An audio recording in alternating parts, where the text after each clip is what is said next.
Salut les entrepreneurs, c'est Jonathan de la Freecom Academy et je vous souhaite la bienvenue dans cette nouvelle vidéo où nous allons parler de l'indépendance financière. Plus précisément, nous allons voir rapidement quels sont les trois piliers, les trois principaux piliers de l'indépendance financière pour acquérir sa liberté financière. Alors juste avant de commencer cette vidéo, je vous invite à vous abonner de toutes vos forces à cette chaîne YouTube et à la page Facebook pour ne rien manquer de la suite parce qu'il y a encore de lourd à venir. Et on va commencer le cours tout de suite. C'est parti.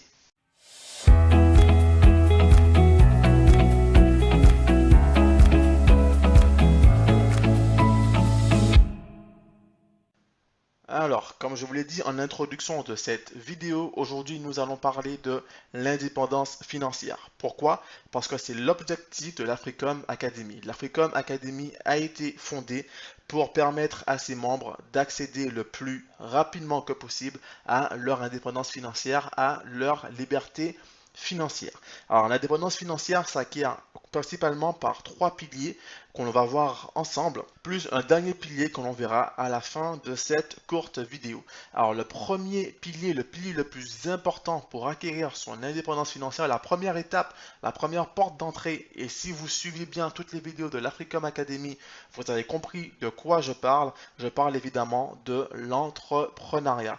L'entrepreneuriat aujourd'hui est la meilleure voie pour accéder à son indépendance financière. Pourquoi? Parce que en créant son entreprise, en créant un business quel qu'il soit, vous allez vous affranchir du salariat, vous allez vous affranchir de l'esclavage moderne qui est le salariat, où vous troquez votre temps qui est si précieux contre de l'argent, une somme d'argent qui a été fixée au préalable. Quand vous êtes salarié, par exemple, admettons que vous touchez 2000 euros par mois, et bien, ce salaire de 2000 euros par mois est fixé au préalable par des forces qui ne vous appartiennent pas. Ce n'est pas vous qui décidez du montant des revenus que vous allez toucher.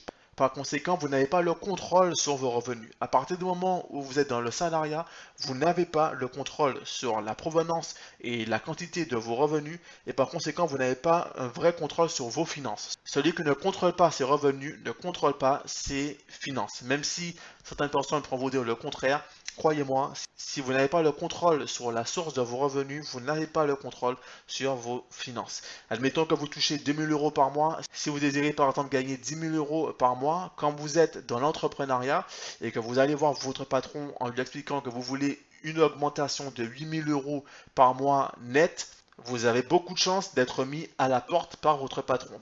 Tout simplement parce que ce n'est pas envisageable d'aller voir son patron et de lui demander une augmentation de plus de 2000% de son salaire. C'est impossible, d'accord?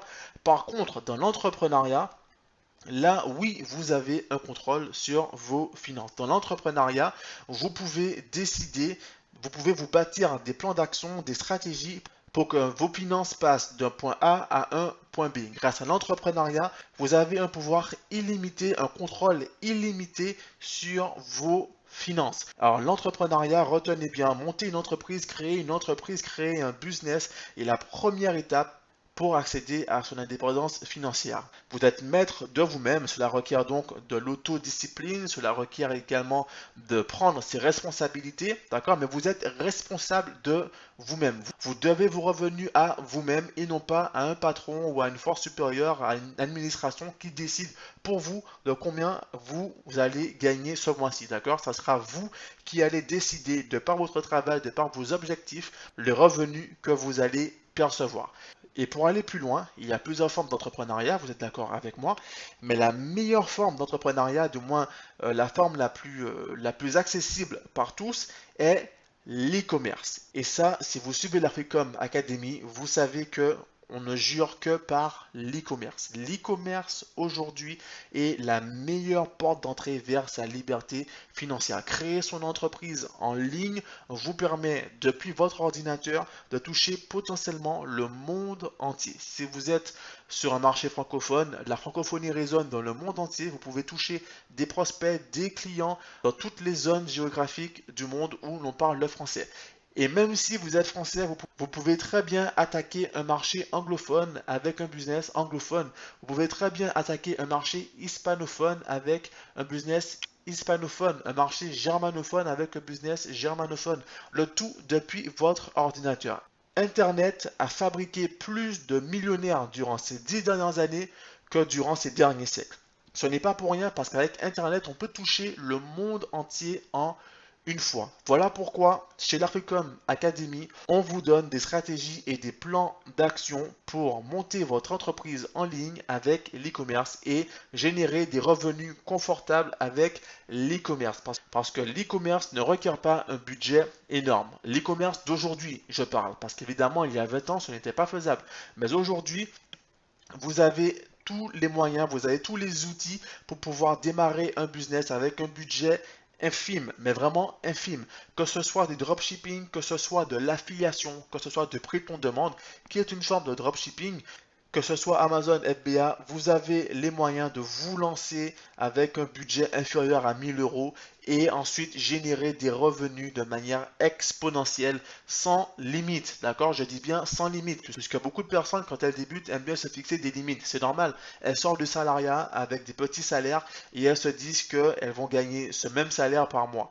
Alors que non, grâce à Internet, vous pouvez gagner beaucoup plus que cela. D'accord? Vous pouvez gagner des revenus à 5 chiffres mensuels, des revenus à 6 chiffres mensuels, voire même des revenus à 7 chiffres mensuels. Ne vous fixez pas de limite. Simplement, dites-vous bien que si vous vous plongez dans l'e-commerce, vous devez tout faire pour ne plus retourner dans le salariat. Rappelez-vous que vous êtes responsable de vous-même. C'est important de le comprendre. Vous devez vous autodiscipliner puisque vous n'avez plus de patron, vous n'avez plus de force pour vous dire vous devez travailler de telle heure à telle heure, vous devez faire ci, vous devez faire ça. D'accord? Vous êtes responsable de vous-même, responsable de votre famille et vous devez faire ce qu'il faut pour pouvoir générer des revenus confortables, d'accord? Et votre objectif par la suite sera de multiplier vos gains et vos revenus. L'entrepreneuriat et l'e-commerce plus précisément vont vous permettre de générer d'énormes revenus en partant de zéro. Et une fois que vous avez créé votre première fortune, entre guillemets, avec l'entrepreneuriat, à ce moment-là, vous allez pouvoir passer au deuxième pilier de la dépendance financière qui n'est autre que l'immobilier. L'immobilier, autrement dit investir dans la pierre, est la forme la plus sécurisée d'investissement. Une fois que vous avez créé votre première fortune, vous allez pouvoir investir dans la pierre, dans l'immobilier, en faisant des investissements sérieux, d'accord? Je vous dis bien une chose, si aujourd'hui vous êtes dans une situation financière compliquée, l'immobilier ne vous permettra pas de sortir de cette situation. D'accord? Pour sortir de cette situation, il n'y a pas 36 000 chemins. L'entrepreneuriat est la meilleure voie, la création de business est le meilleur moyen de vous en sortir financièrement. Mais une fois que vous avez acquis, épargné, gagné une bonne somme d'argent, de bons revenus, un bon capital, vous allez pouvoir réinvestir ce capital dans l'immobilier. Et puis il y a d'autres placements d'ailleurs. J'ai écrit l'immobilier, mais ça peut être également l'investissement. Vous allez investir dans d'autres entreprises, investir dans l'immobilier. L'immobilier, c'est le moyen le plus sûr. Voilà pourquoi je vous l'ai mis aujourd'hui. C'est l'investissement où le risque est vraiment infime par rapport aux gains que vous pouvez obtenir. Alors, l'immobilier, évidemment, il y a plusieurs types d'immobilier. Quand vous investissez, il faut vraiment investir dans des projets qui ont des rendements entre 5 et 10%. Il y a des projets qui peuvent vous rapporter des rendements bien supérieurs, mais évidemment, plus le rendement est élevé et plus le risque est élevé. Alors, des rendements annuels compris entre 5 et 10%, c'est vraiment des placements sûrs et des placements qui rapportent. Rien à voir avec le livret A, rien à voir avec le PEL. Laissez ça pour ce qu'on appelle la raterie, d'accord, pour le salariat. Mais si vous voulez vraiment vous générer des bons revenus, alors des placements à 5 à 10% annuels seront efficaces. Et cela, avec l'immobilier, il n'y a pratiquement aucun risque. Il y a déjà une vidéo qui traite des placements que vous pouvez faire en immobilier avec le crowdfunding qui vous permettent d'investir avec des petits montants et obtenir des rendements compris entre 5 et 10% annuels. Si ce n'est pas encore fait, je vous invite à regarder cette vidéo qui traite du crowdfunding immobilier qui est vraiment une nouvelle forme d'investissement très lucratif et très intéressante. Alors évidemment, des rendements de 5 à 10% annuels ne vous permettront pas de créer une fortune. Voilà pourquoi vous allez d'abord travailler dans l'entrepreneuriat en créant votre business, en vous impliquant dans votre entreprise pour pouvoir générer un maximum de profits et avec ces profits, vous allez pouvoir investir dans des projets immobiliers très intéressants auquel vous n'auriez pas eu accès dans vos situations de base où vous n'aviez pas énormément de revenus. D'accord? Donc l'immobilier est le deuxième pilier qui vient après l'entrepreneuriat. D'accord? Investir dans la pierre est la meilleure des choses à faire. Pourquoi? Parce que se loger fait partie des besoins primaires de l'être humain. Que ce soit au 19e siècle, au 18e siècle, au 15e siècle, au 20e siècle, au 21e siècle, au 22e siècle, les êtres humains auront toujours ce besoin primaire qui est de se loger. Et rappelez-vous, l'un des principes de la Freecom Academy, pour pouvoir générer des revenus, il faut proposer des produits qui répondent à des besoins. Le besoin de se nourrir, le besoin de se sentir beau, le besoin de perdre du poids, le besoin de s'habiller, le besoin de s'abreuver, le besoin de se loger. Alors l'immobilier, même si il se peut qu'il y ait des crises, des petites crises de temps en temps, l'immobilier reste le meilleur des placements. Soit dit en passant, quand on parle de crise immobilière, c'est le meilleur moment pour investir. Pourquoi? Parce que l'immobilier remonte toujours. C'est comme une courbe, d'accord? Une courbe qui descend, qui remonte, qui descend un peu, qui remonte, qui descend un peu et qui remonte. Voilà pourquoi quand il y a des crises, par exemple, il y a eu des crises en Espagne, des crises en Grèce, des crises aux États-Unis avec les subprimes. Dès qu'il y a une crise, c'est le meilleur moment pour investir. Quand tout le monde vend, c'est le meilleur moment pour acheter. Pourquoi? Parce qu'une fois que la valeur de l'immobilier va remonter, parce qu'elle remonte toujours, vous allez pouvoir revendre ou bien louer même et faire des plus-values très juteuses, très importantes. Sinon, en temps normal, des placements entre 5 et 10%, c'est largement suffisant quand vous faites des placements en immobilier. D'accord? On passe maintenant au troisième pilier de l'indépendance financière qui reste là aussi dans l'investissement. J'ai nommé la bourse. La bourse est le troisième pilier donc de l'indépendance financière. La bourse effraie beaucoup de monde. En général, la bourse effraie la rat race, tout simplement parce qu'on a intégré dans nos têtes que la bourse était dangereuse, très dangereuse et réservée à une élite de surdiplômés, des personnes qui ont bac plus 15 en mathématiques. Absolument pas, c'est absolument faux. Là encore aujourd'hui au 21e siècle, grâce à l'ère de l'information, vous avez tous les outils nécessaires pour pouvoir gérer vos finances vous-même et donc vous lancer dans la bourse vous-même avec le trading. Évidemment, le trading, la bourse en général, est plus risqué que l'immobilier. Simplement, la bourse pourra vous rapporter des résultats plus intéressants qu'en immobilier. Du coup, il faut absolument s'intéresser à la bourse et au trading en général pour pouvoir décupler ses gains. Là encore, je le répète, si vous êtes dans une situation un peu compliquée financièrement, le trading et puis la bourse en général n'est pas la meilleure solution pour pouvoir acquérir votre liberté. Pour acquérir votre liberté, cela reste l'entrepreneuriat, cela reste l'e-commerce pour aller plus loin, d'accord? Et une fois que vous avez acquis votre fortune, vous allez pouvoir décupler votre capital et entériner votre liberté financière avec l'immobilier et avec la bourse à travers le trading, mais aussi si vous n'avez pas envie de vous en occuper vous-même, confier une partie de votre capital à un fonds, à une société qui va se charger elle-même donc de faire fructifier votre capital avec des rendements et en moyenne donc 15% annuel, d'accord, 15-20% annuel. Vous pouvez obtenir des rendements à 30% annuels, mais là encore, des rendements de ce type sont élevés et donc par conséquent, les risques sont là aussi élevés. Maintenant, quand on parle de trading en ligne, si vous souhaitez devenir votre propre gestionnaire de patrimoine, entre guillemets, il faut absolument suivre des stratégies. C'est pareil que l'entrepreneuriat et que l'immobilier. En trading, par exemple, il y a ce qu'on appelle les stop loss. Quand vous faites des placements, vous misez sur la hausse d'une action et qu'au final cette action chute, il y a des stop loss qui vous permettent de limiter vos pertes. Vous misez par exemple 1000 euros sur une action, d'accord? Disons qu'une action à la hausse et au final cette action baisse.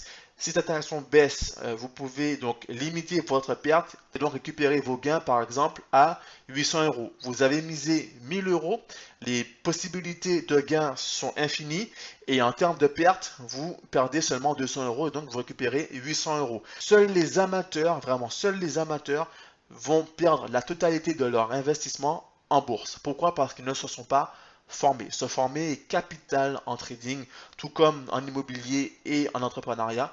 Mais en trading, il faut vraiment comprendre, il y a plusieurs stratégies. Il y a le day trading, il y a le swing trading. Le day trading, c'est vraiment le trading à la journée. Il y a ce qu'on appelle le scalping, où vous allez trader en intraday, donc à l'intérieur d'une journée. Il y a le swing trading, où vous allez trader à une horizon qui comprise entre une et plusieurs semaines. D'accord, plus l'horizon est faible, c'est-à-dire que plus le délai de vos trades sont faibles et plus le risque est potentiellement élevé. Plus l'horizon est longue et plus le risque est faible. Par exemple, si on prend l'exemple de Warren Buffett qui investit sur du long terme, vraiment sur du long terme, il a une stratégie de buy and hold, c'est-à-dire qu'il achète et qu'il conserve durant des années, voire des dizaines d'années, des actions avant de les revendre. Ce genre de placement, ce sont des placements qui n'ont pratiquement aucun risque et dont les gains sont énormes. Par contre, il faut comprendre que ça prend des années, des dizaines d'années avant de récupérer vos gains. Voilà pourquoi il ne faut pas compter sur ça pour pouvoir devenir libre financièrement. L'entrepreneuriat vous permettra de devenir libre et vous allez conserver cette liberté avec l'immobilier et avec le trading. Aujourd'hui, encore une fois, vous avez les moyens pour pouvoir vous lancer dans ces activités, que ce soit l'immobilier avec le crowdfunding, que ce soit la bourse avec le trading en ligne. Vous pouvez, avec des capitales relativement abordables pour tous, vous pouvez vous lancer dans la gestion de vos patrimoines. Vous n'êtes pas obligé de déléguer à des sociétés tierces. Si vous n'avez pas envie de vous en occuper vous-même, vous pouvez le faire. Sinon, vous pouvez vous former et vous occuper de vos affaires, vous occuper de votre capital, vous occuper de vos finances. La bourse vous permet vraiment de démultiplier vos gains à un stade que vous n'imaginez pas. L'entrepreneuriat permet de créer des richesses, la bourse permet de démultiplier ces richesses. Voilà pourquoi la bourse est vraiment la chasse gardée des riches, entre guillemets. Voilà pourquoi les riches s'enrichissent toujours quand les pauvres s'appauvrissent toujours. Les pauvres vont dépenser leur argent dans des passifs, dans des choses qui ne rapportent pas, alors que les riches vont dépenser une partie de leur capital dans des placements boursiers et dans des placements immobiliers évidemment, mais les placements boursiers vont leur apporter énormément. Et en vérité, le trading est très peu risqué quand on s'y connaît. Prenons simplement l'exemple que je vous ai cité précédemment avec le stop loss, où vous allez pouvoir donc limiter vos pertes à chaque placement que vous faites. À savoir qu'en trading, day trading, swing trading ou intraday trading, vous pouvez gagner de l'argent quand le marché est haussier et quand le marché est baissier. C'est-à-dire que quand les entreprises perdent de la valeur, vous pouvez gagner de l'argent si vous avez misé sur la perte de valeur des entreprises. C'est ce qu'on appelle shorter. Shorter, c'est parier sur la baisse des actions. Quand vous pariez sur la baisse d'une action, de plusieurs actions et que ces actions baissent, effectivement, vous gagnez de l'argent. Quand vous pariez sur la hausse des actions et que ces actions montent, vous gagnez de l'argent. Quand vous pariez sur la baisse d'actions et que ces actions montent, malheureusement, vous perdez une somme infime de votre capital. Voilà ce que le commun des mortels ne comprend pas. La bourse est vraiment risquée à partir du moment où vous ne mettez pas de stop sur vos pertes.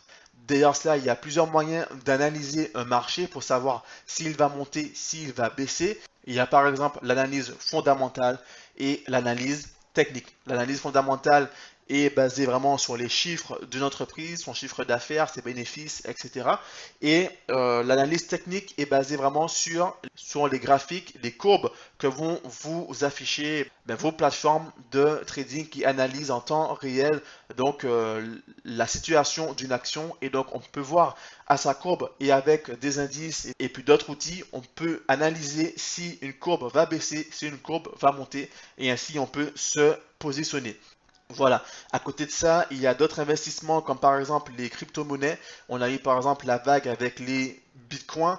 Mais en somme, les crypto-monnaies et plus précisément la blockchain, c'est quelque chose qui va fondamentalement révolutionner le monde et changer la face du monde dans les prochaines décennies. D'accord? Donc évidemment, la vague du Bitcoin est déjà passée, mais il y a d'autres manières de surfer sur la vague des crypto-monnaies. Il y a d'autres crypto-monnaies et il y a évidemment ce qu'on appelle le minage des crypto-monnaies qui permet donc de se constituer des revenus passifs. Encore une fois, ne comptez pas sur cela pour pouvoir générer des fortunes. Si votre objectif est vraiment de devenir libre financièrement, commencez par monter un business en ligne pour aller plus loin. Vous pouvez créer un business en dropshipping, en affiliation, vous pouvez créer un business sur Amazon, vous pouvez créer un business de prix de demande. L'important est de lancer une entreprise en ligne ou une entreprise classique d'ailleurs. Il n'y a aucun problème avec ça. Simplement, avec l'e-commerce, vous allez bénéficier de l'effet de levier qui est Internet pour démultiplier plus rapidement vos gains. Vos gains que vous allez réinvestir dans l'immobilier et dans la bourse. Rappelez-vous que entrepreneuriat, immobilier ou bourse, ces trois éléments sont en fait les catégories d'un seul gros thème, d'une seule science qui est l'investissement. En somme, vous allez apprendre à investir. Dès que vous avez appris à investir, comme on apprend à faire du vélo, puisque quand vous allez commencer, vous allez faire des erreurs certainement. Vous allez apprendre de ces erreurs, recommencer, vous perfectionner, vous perfectionner. L'investissement, c'est vraiment une science. Et une fois que vous saurez investir, vous allez pouvoir investir dans n'importe quel type de domaine. Alors, comme je vous l'ai dit au début de cette vidéo, il y a un quatrième pilier qui est capital, c'est vraiment le pilier le plus important avant l'entrepreneuriat, avant l'immobilier, avant la bourse. Ce pilier, c'est vous-même, votre état d'esprit. Vous devez d'abord investir sur vous-même, sur votre mindset, sur vos connaissances, sur votre ouverture d'esprit, sur votre motivation, sur votre détermination pour pouvoir ensuite vous lancer sereinement dans l'entrepreneuriat, dans l'immobilier et dans la bourse. D'accord? Donc, investissez en premier lieu sur vous-même, ensuite passez à l'entrepreneuriat, l'immobilier et puis la bourse. Voilà. Cette vidéo touche maintenant à sa fin. Je vous remercie pour avoir tout suivi si vous avez tout suivi. Si vous avez des remarques et des questions, n'hésitez pas à les laisser en commentaire de cette vidéo. Je me ferai un plaisir d'y répondre. N'hésitez pas également à liker